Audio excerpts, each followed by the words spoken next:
amani, mwenzangu kwa lugha ishara ni Pretty Janet. Karibu.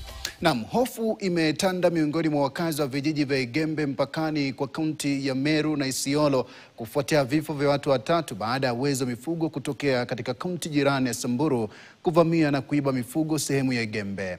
Kamishna wa kaunti ya Meru Jacob Juma amesema kwamba wanashirikiana na maafisa wa usalama wenzao pamoja na askari wa akiba kuandama wezi hao ambao pia wameiba mifugo kutoka upande wa Meru.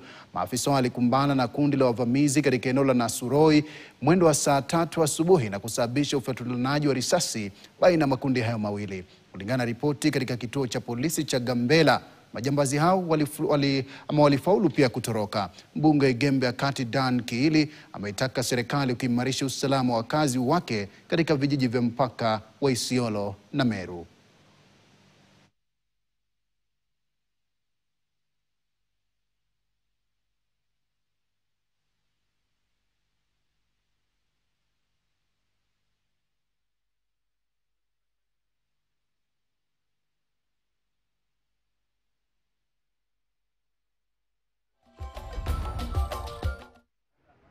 Na wezi wa mifugo wakatuvamia, wakachukua mifugo yetu, wakaua watu wetu watatu na wengine kadhaa wamejeruhiwa.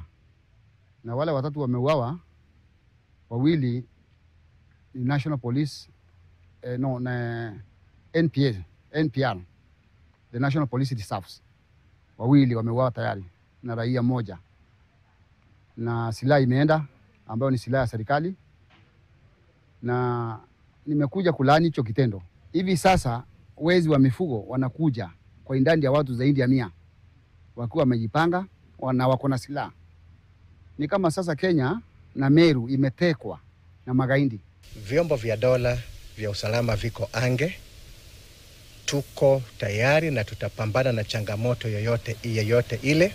Tunajua kwamba msimu huu tunapoelekea Disemba, majambazi wanakuwa na nia kubwa sana kuja kuchukua mifugo, na sisi tumeweka vitengo vyote katika hali ya tahadhari na wote wako katika maeneo mbalimbali kuhakikisha ya kwamba usalama umedumishwa.